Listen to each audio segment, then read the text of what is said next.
Hello and welcome to all our viewers in Nigeria and around the world to the Midday News here on Global Television, coming to you live from the nation's capital, Abuja. I am Queen Agaba. A quick reminder that Global Television is on DSTV channel 365, on Star Times channel 276, and free to air on Nigecomsat. You can also download the Global TV Nigeria mobile app for Android and iOS devices to keep track of our broadcast. President Bola Tinubu has approved the redeployment of 4 federal permanent secretaries as part of ongoing efforts to strengthen the operations of the Federal Civil Service and enhance service delivery.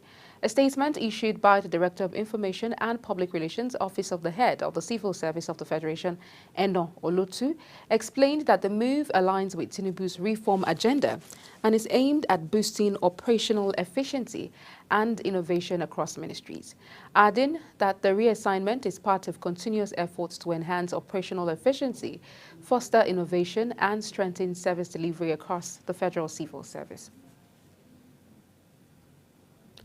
The federal government has announced that it is seeking investment of 1.5 trillion naira in the country's medical education within the next 5 years. Minister of Education, Dr. Tunji Alausa, stated this in Abuja during the inauguration of the Ministerial Committee on TET Fund High Impact Intervention Project for medical schools rehabilitation across the 6 geopolitical zones. This is even as it has allocated over 110 billion naira to 18 public universities to boost enrollment into medicine and surgery, pharmacy, dentistry, and nursing programs. Barring any last-minute changes, the People's Democratic Party National Working Committee and the Governors Forum are scheduled to hold a strategic meeting on May 11th to address the wave of defections and other challenges facing the party. A trusted senior member of the NWC who requested to remain anonymous due to lack of authorization to speak on the matter, exclusively said the governors are scheduled to meet with the party leadership on May 11th and that the meeting will focus on strategies to prevent certain members from leaving the party, the issue of the National Secretary and other matters impacting the party. The Nigerian Labour Congress, NLC, has condemned the failure of several state governments to fully implement the new minimum wage and consequential salary adjustments, with some states only adding a mere 5,000 naira to workers' pay. The Congress President, Joe Ajaero, raised the concern in Abuja at the 6th National Gender Conference organized by the NLC National Women Commission. Ajaero says the realities on the ground showed that workers were earning less despite the introduction of the new minimum wage due to deduction from taxes and inflation. The federal government has declared Thursday, May 1st, 2025, a public holiday to celebrate Workers' Day. Minister of Interior, Dr. Olubunmi Tunji-Ojo, who made the announcement in Abuja, emphasized the importance of peace for driving industrialization and economic growth in Nigeria. Olubunmi, in a statement signed by the Permanent Secretary of the Ministry, Madeline Ajani, praised the dedication and sacrifices of workers, acknowledging their role in the nation's progress and the respect Nigeria enjoys internationally, while highlighting the dignity of labor, urging workers to embrace innovation, productivity in their respective fields. The Minister of Women Affairs and Social Development, Iman Suleiman Ibrahim, has pledged the ministry's commitment to supporting Nigerian women and other vulnerable groups in the society. This is coming at the heel of the Federal Ministry of Women Affairs and Social Development celebrating its 30th anniversary and the signing of a Memorandum of Understanding MOU with development partner Women at Risk International Foundation, WARIF, in Abuja. Our correspondent, Godwin Sunday, completes the report. In order to strengthen support for sexual-based violence survivors, the Federal Ministry of Women Affairs and Social Development has signed a strategic partnership agreement with Women at Risk International Foundation, WARIF. The partnership demonstrates the ministry's commitment to advancing women's rights and addressing social challenges. Speaking during the signing ceremony, the minister Imam Sulaiman Ibrahim spoke on the significance of the MOU towards strengthening Nigerians' response to sexual-based violence (SGBV). Today marks more than just the signing of a document, but a significant milestone in our shared journey towards strengthening Nigerians' response to sexual and gender-based violence. It marks our collective commitment to ensuring that survivors of sexual violence are no longer left to suffer in silence, but given access to survivor-centered, high-quality healthcare and support services across our nation. The founder of Women at Risk International Foundation, WARIF, Dr. Kemi Da Silva Ibru, spoke on the significance of the signing ceremony. The signing of the MOU today signifies WARIF's commitment towards transforming the lives of women and girls affected by sexual violence, rape, and child abuse in all regions of the country in partnership with the Federal Ministry of Women's Affairs. With the signing of the MOU in partnership with WARIF, it is clear that Nigeria will definitely win the war against SGBV and other sexual violence that young people, especially women, are experiencing in the country. My name is Godwin Sunday. The Minister of Solid Minerals Development, Dr. Dele Alake, has pledged unwavering support for the newly established Department of Gemology and Gemstones at Yakubu Gowon University, Abuja. The initiative, the first of its kind in Africa, aligns with the Minister's strategic vision for enhanced capacity building within Nigeria's mining sector. Sharon Ajay has details. Hosting a delegation from the department led by Professor Adesoji Adesogba, Dr. Alake described the new department as a vital hub of knowledge for professionals in the gemstone and jewelry-making value chain, emphasizing that the initiative will strengthen Nigerians' mining industry by cultivating a new generation of experts equipped to drive sectoral growth. Institute, the jewelry institute under the ministry in Abuja to be affiliated to the Yakubu Gowon University, I think is just quite relevant and will provide a great deal, or not just provide, but will complement the work of the university and the Department of Gemology and Geology. And it also really is gratifying to me because it's like in synchronizing with our own objectives, our own vision for the development of this sector. But the idea is that those that we send there to train should come here and be trainers. Yes. Right? But now that we have even the training institute in the university, it gives fillip to our efforts and to the capacity enhancement of the sector. In his remarks, Professor Adesoji Adesogba praised the minister's ongoing reforms, noting that they have significantly repositioned the sector for sustainable growth. He appealed for ministerial support in securing formal affiliation between the university and the Gemological Institute of Nigeria and pledged the department's commitment to supporting the ministry's goals, particularly in enhancing mining contribution to Nigerians' GDP. The minister further pledged full backing for the proposed affiliation and called on other institutions to follow Yakubu Gowon University's lead in incorporating mining-focused courses. Sharon Ajay reporting for Global TV News. The Minister of Education, Dr. Maruf Tunji Alausa, has stressed the need for tertiary institutions to embrace modern practice in educational sector. The minister stated this in Abuja at the inauguration of the Ministerial Monitoring Committee on TET Fund High Impact Intervention Project for Medical School Rehabilitation. Our correspondent Ramsey Enoch Agbo reports. The Minister of Education, Dr. Maruf Tunji Alausa, says the committee will be charged with ensuring that the funds allocated to the rehabilitation of the medical schools are used effectively and efficiently. He also emphasized the need for tertiary institutions in Nigeria to produce more medical practitioners to to reduce the impact of the Japa syndrome. When we came in as a government, we were admitting just about 5,000 medical students into a medical school. We moved quickly to double that number. Even at doubling to 10,000, we're still a long way. Long way. Today we have deficit of 30,000 doctors in the country. So if you're training this, just admitting 10,000, no, we have deficit of almost 300,000 doctors or so, 300,000, yeah.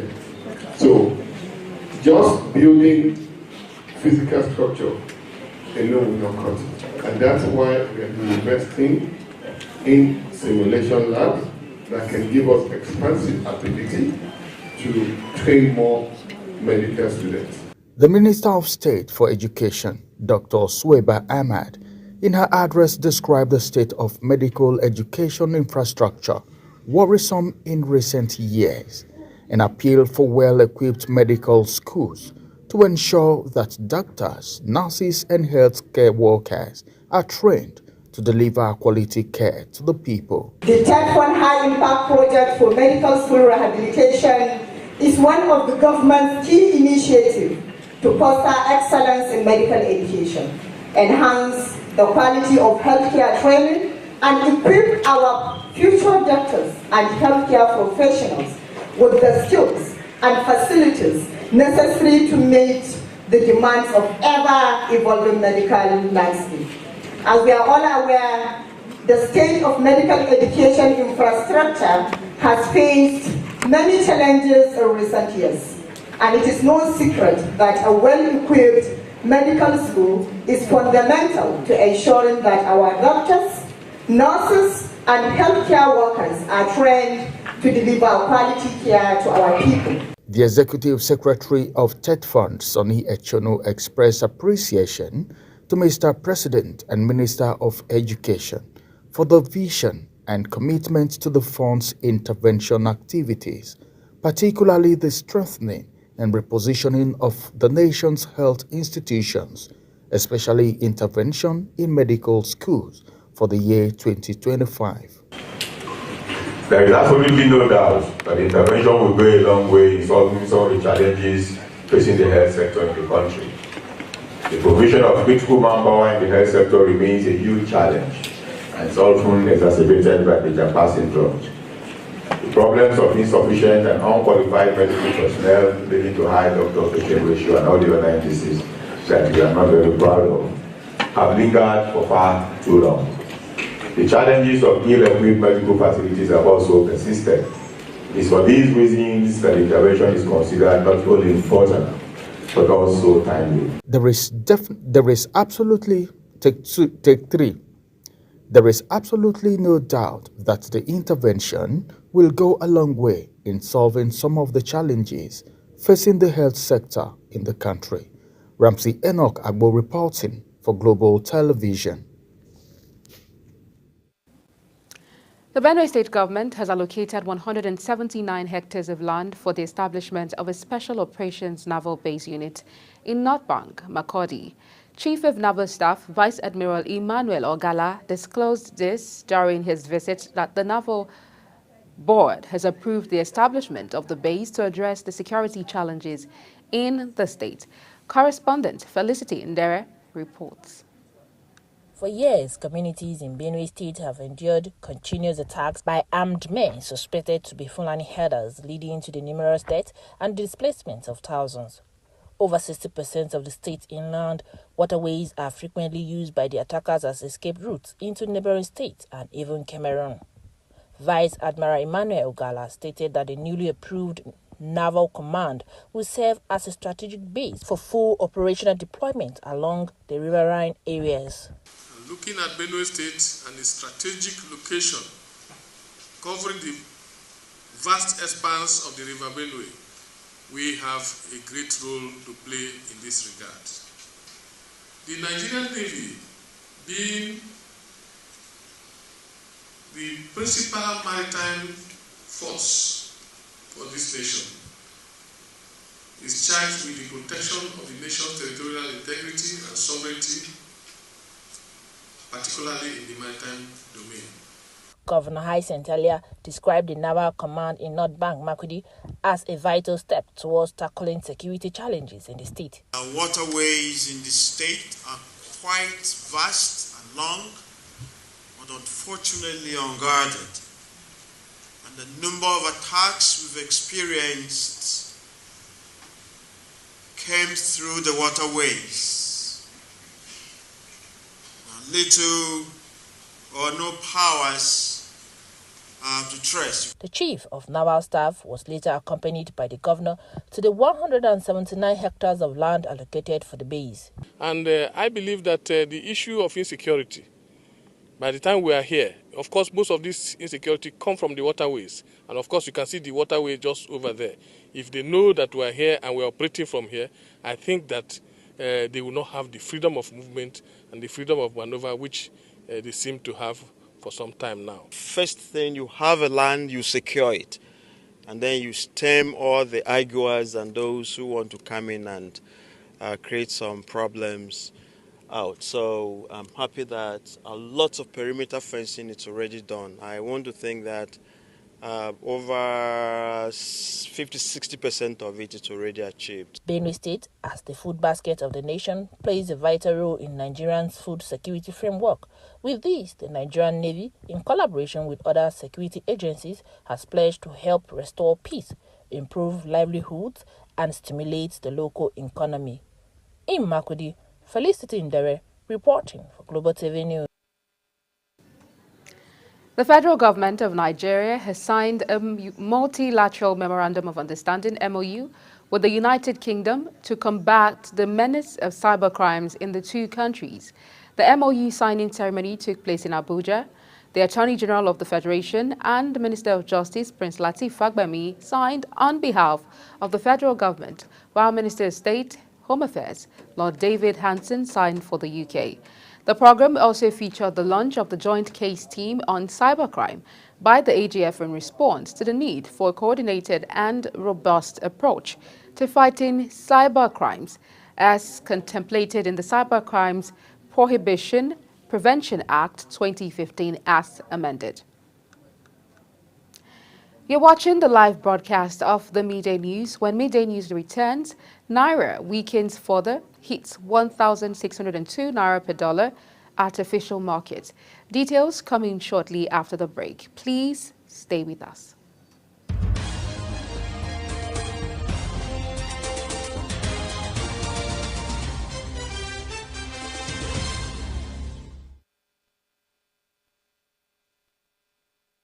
Do you know that global television can be watched in Nigeria and all over the world? Download the Global TV Nigerian mobile app for Android and iOS devices to watch global television real-time from around the world. What are you waiting for? Start downloading and stay connected to global television.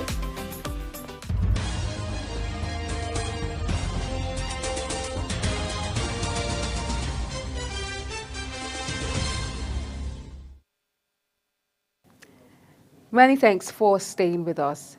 In business, the Rural Electrification Agency, REA, has signed grant agreement with 9 renewable energy companies to provide electricity access to 17.5 million Nigerians.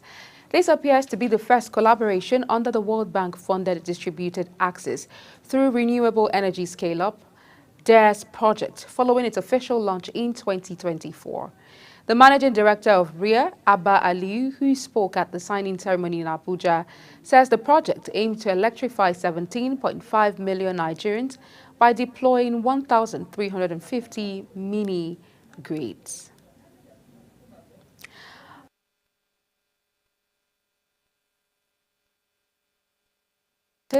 After winning Canada's election, leading his Liberal Party to a new term in power, after convincing voters that his experience managing crisis had prepared him to confront U.S. President Donald Trump. Uyi Agbamofwegbe has details. We will need to think big and act bigger. Prime Minister Kani addresses his crowd of supporters, establishing what is potentially the grand objective of his policy focus. The Donald Trump factor, in part, had shaped the campaign and continues to matter beyond Canada's election. When I sit down with President Trump, it will be to discuss the future economic and security relationship between two sovereign nations. And it will be with our full knowledge that we have many, many other options than the United States to build prosperity for all Canadians. Prime Minister Kani setting the agenda before a crowd of supporters following his election victory, noting that Canada has a long way to go, calling the vote the most consequential election, having defeated Conservative leader Pierre Poilievre. Uyi Agmofwegbe reporting for Global TV News. In sports, Imo State Governor Hope Uzodimma has received the Unity Touch ahead of the 2025 National Sports Festival set to hold in Ogun State.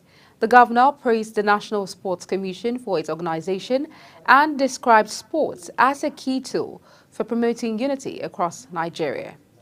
He also charged the Imo State contingent to compete with excellence and assured them of the full support of the government and people of the state. Handed it over to the national leader and is now coming to His Excellency. I use this opportunity to encourage all our participants to go all out there with determination and bring medals. Medals that will represent the excellent status of our diaspora.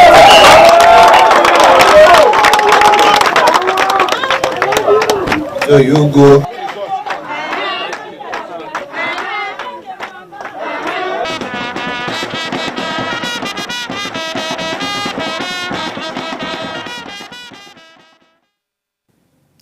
And that's it on Global TV Midday News. A quick reminder that Global Television is on DSTV channel 365, on Star Times channel 276, and free to air on Nightcomsat. Kindly follow us across all social media platforms using @GlobalTVNG and other handles now showing on your screen. You can also download the Global TV Nigeria mobile app for Android and iOS devices to keep track of our broadcast. I am Queen Agaba. Thank you for watching and see you again.